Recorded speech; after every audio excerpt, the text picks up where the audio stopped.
अवधूत चिंतन श्री गुरुदेव दत्त श्री स्वामी समर्थ एक नवीन व्हिडिओमध्ये सगळ्यांचं खूप खूप मनापासून स्वागत आहे। तर आजच्या व्हिडिओमध्ये आपण बघणार आहोत की उद्या आहे दुर्गा अष्टमी, त्याचबरोबर परवा नवमी आहे। तर ह्या 2 दिवस नवरात्रीतल्या खूप खास मानल्या जातात आणि आपल्याला देवीची जास्तीत जास्त सेवा करायची आहे। महालक्ष्मीची आहे आपल्याला जास्तीत जास्त सेवा करायची आहे, जेणेकरून आर्थिक परिस्थिती आपली मजबूत होईल, त्याचबरोबर आपल्या कुलदेवीचा सुद्धा आपल्याला भरभरून असा आशीर्वाद मिळेल। तर नवरात्रीमध्ये आपण 9 रूपांचं देवीचं सेवा करत असतो, 9 रूपांची तिची पूजा करत असतो। तर आपल्याला आपल्या घरामध्ये बघा, तर ज्यांना होत असेल, ज्यांना जमत असेल, तर त्यांनी आपल्या कुलदेवीच्या मुख्य स्थानी जाऊन तिचा मान सन्मान करायचा, देवीची ओटी भरायची, त्याचबरोबर देवीला नैवेद्य पाणी दाखवून तिला सगळं सहकुटुंबानी दर्शन घ्यायला जायचं।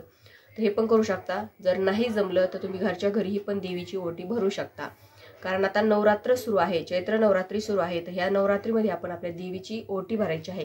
ज्यांनी घट बसवलं नाही किंवा दिवा लावला नाही अखंड किंवा काही सेवा नाही झाली आहे, पण कमीत कमी तुम्ही देवीची ओटी का होईना तुम्ही भरा, कारण 4 नवरात्रीपैकी ह्या 2 नवरात्र अधिक महत्त्व दिले जाते ह्या 2 नवरात्राला आणि आपण देवीची सेवेला।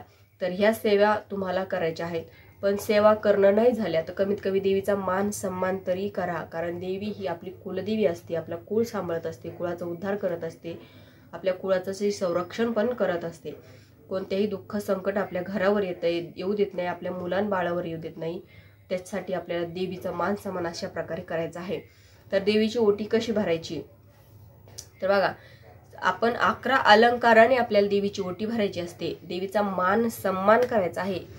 मान सन्मान म्हणजे काय, तर देवीला आपल्याला नवीपशी आपल्याला नतमस्तक व्हायचं आहे आणि तिचं जे काही आहे तिचा मान सन्मान करायचा आहे। म्हणजे जे शृंगारामध्ये जे 11 अलंकार असतात ते पूर्ण 11 अलंकार देवीच्या ओटीमध्ये टाकायचे आहेत। एक पातळ घ्यायचा आहे किंवा घरामधली साडी घेतली तरी चालते, कोरी साडी घ्यायची, त्याच्यावर पीस ठेवायचा, त्याच्यामध्ये तांदूळ टाकायचे, पूर्ण ओटीचं सामान म्हणजे काय, हळकुंड, खोबरं, खारीक, जे आपण 5 वस्तू टाकतो, फळं, ते फळं टाकायचे, इतर फ्रूट मधले काही फळं असतील ते फळं पण टाका।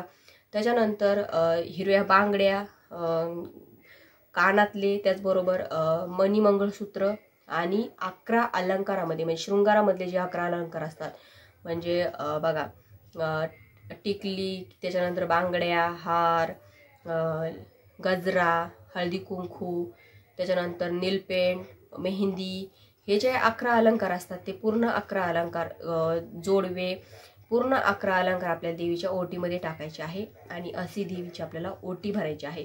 तर ओटीमध्ये एक कापराची वडी, त्याचबरोबर 1 रुपयाचं नाणं हे पण टाकायला विसरू नका। तर अशी ओटी तयार करायची आणि देवीला पूर्णाचा नैवेद्य आपल्याला करायचा आहे। तुम्ही नवरात्रामध्ये कुमारिका जेव घालता, तशा कुमारिका बोलून सुद्धा त्यांना पण तुम्ही जेव घालू शकता, त्यांचा पण मान सन्मान करू शकता, कारण आपल्याला माहिती आहे की कोणत्या रूपामध्ये आपल्याकडे देवी येईल आणि जेवेल आपल्याला सांगता येत नाही। त्यासाठी आपल्याला जे काही हे उपाय आहे ते करत राहायचं आहे। तर असं तुम्हाला देवीची पूर्ण ओटी तयार करून देवीला पूर्णाचा नैवेद्य करून देवीची ओटी भरायची, तिला पूर्णाचा नैवेद्य दाखवायचा, पूर्णाचे दिवे करून देवीची पंचोपचार आरती करायची आहे आणि असा तुम्हाला पूर्ण देवीचा मान सन्मान, त्याचबरोबर देवीची ओटी भरायची आहे। तर घरातल्या कुल स्त्रीने आपल्याला जर मुख्य ठिकाणी नाही जाता आलं, मुख्य स्थानी जाऊन देवीचा मान सन्मान नाही करता आलं, तर घरच्या घरी म्हणजे देवघरामध्ये जे देवीचा टाक आहे त्या देवीच्या टाकाची उद्या म्हणजे अभिषेक करायचा, कुंकुमार्चन करायचं, देवीची पंचोपचार पूजा करायची, त्याचबरोबर छोटीशी देवीची पूजा पण मांडू शकता जर घट नसेल बसवला तर, आणि अशी देवीची ओटी भरून नैवेद्य दाखवून देवीची पूर्णाच्या दिव्यानं आरती करा। तर हे असं झालं देवीचा मान सन्मान। त्याच्यानंतर देवीची जे बघा, आपल्याला देवीला जे काय आवडतं त्या वस्तू आपल्या देवीला अर्पण करायच्या आहेत। त्याच्यानंतर एक उपाय करायचा आहे, दिवसभरातून कधीही हा उपाय तुम्ही करू शकता।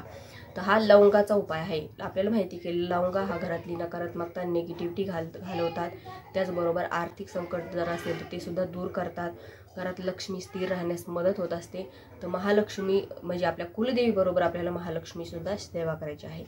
तर अष्टमी आणि नवमी हे 2 ज्या तिथी असतात त्या खूप महत्त्वाच्या असतात ह्या सेवा उपायासाठी। तर या मुहूर्तावर तुम्हाला ही सेवा करायची आहे, जेणेकरून तुम्हाला अधिक पटीनं त्या सेवेचं लाखो पटीनं तुम्हाला फळ मिळेल। तर अख्ख्या बंध्या लवंगा घ्यायच्या आहेत, तुटल्या फुटलेल्या अजिबात घ्यायच्या नाहीये। त्या 11 लवंगा घ्यायच्या आहे आणि 11 लवंगा घेऊन जे देवीचे जे काही टाक आहे किंवा जी पूजा मांडलेली आहे किंवा जो घट बसवलेला आहे तर त्याच्या पूजासमोर आपल्याला बसायचं आहे, खाली आसन घ्यायचं आहे आणि ज्या लवंग आहेत त्या घेऊन तुम्हाला महालक्ष्मी अष्टकम म्हणायचं आहे. प्रत्येक एक लवंग हातामध्ये घ्यायची, महालक्ष्मी अष्टकम म्हणायचं. जर येत नसेल तर यूट्यूबला लावून द्या. तर बघा, लवंग हातामध्ये घ्यायची, अख्खी लवंग, फूल वगैरे तिला असलं पाहिजे, तुटलेली नसली पाहिजे, बंदी अख्खी घ्यायची.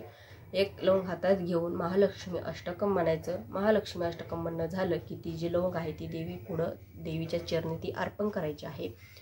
तर जे फुलाचं जे तोंड आहे ते आपल्याकडे करायचं, जो देठ आहे ते देवीकडे करायचा. आपण श्रीफळ जर देवाला किंवा महाराजांना आपण अर्पण करू त्यावेळेस जो देठ आहे, जसं झाडाला आलेला आहे, जो देठ आपण देवाकडे करायचा असतो आणि जे दुसरा भाग असतो तो आपल्याकडे करायचा असतो. तसंच लवंगाचा जो देठ आहे तो देवीकडे करायचा, हे दुसरा भाग आपल्याकडे करायचा. असं पूर्ण 11 वेळेस तुम्हाला महालक्ष्मी अष्टकमचं पठण करायचं आणि त्या 11 लवंगा तुम्हाला देवीपुढे अर्पण करायच्या आहेत. प्रत्येक लवंग घेऊन महालक्ष्मी अष्टकम म्हणायचं, देवीच्या चरणी ती लवंग अर्पण करायची. दुसरी लवंग घ्यायची, परत महालक्ष्मी अष्टकम म्हणायचं, देवीच्या चरणी ती लवंग अर्पण करायची. तर ही सेवा यूट्यूबला लावून सुद्धा करू शकता, ज्यांना जर महालक्ष्मी अष्टकम जर येत नसेल तर. पण ही सेवा जर आपल्या घरामध्ये केली तर बघा, लवंगा ह्या देवीला अतिशय प्रिय आहेत आणि आपण आपल्या कुलदेवीच्या चरणी लवंगा ही सेवा करून लवंगा अर्पण केल्या तर आपल्या घरातली आर्थिक परिस्थिती मजबूत होते, घरात लक्ष्मी स्थिर राहण्यास मदत होते, कोणतेही आर्थिक संकट आपल्यावर येत नाही. कितीही कर्ज जरी असेल तर कर्जाचा डोंगर हळूहळू कमी होण्यास मदत होत असते आणि चिरकाल लक्ष्मी आपल्या घरामध्ये नांदते. त्यासाठी ही जी सेवा आहे तुम्हाला उद्या करायची आहे. दिवसभरातून कधीही, दिवस म्हणजे दिवसा नाही झाली तर अगदी संध्याकाळी सुद्धा ही सेवा तुम्ही करू शकता. तर ही सेवा करायची. त्या लवंगा पूर्ण 11 लवंगा देवीचरणी अर्पण केल्या तर त्या लवंगाचं काय करायचं आहे, तर त्या लवंगा आपल्याला एक लाल पोटली तयार करायची आणि त्या आपल्या तिजोरीमध्ये, व्यवसाय असेल तर गल्ल्यामध्ये किंवा तुमच्या जिथे गल्ल्यामध्ये तुम्ही जिथे पैसा अडका तुमचा ठेवतात तिथे ती ठेवायची आहे, जेणेकरून घरातला जो पैसा आहे किंवा घरातली जी काही लक्ष्मी असते कधीही काढता पाय घेणार नाही. तुमचा कधीही गल्ला खाली राहणार नाही किंवा तिजोरी खाली राहणार नाही. पैशाला पैसा जोडून राहतो आणि पैसा खेचून आणण्याचं काम जी लवंगाची जी पोटली आहे ती करत असते. विनाकारण होणारा खर्च घरामध्ये होत नाही. तर हे असा लवंगाचा उपाय पण तुम्हाला उद्या करायचा आहे. तर देवीची ओटी, मान सन्मान, त्याचबरोबर लवंगाचा उपाय, हे दोन्ही काम तुम्हाला उद्या करायचे आहेत. तर नक्की करा. कुलदेवीचा आशीर्वाद, भरभरून आशीर्वाद तुम्हाला मिळेल आणि त्याचबरोबर महालक्ष्मीसुद्धा अखंड कृपा तुमच्यावर प्राप्त होईल.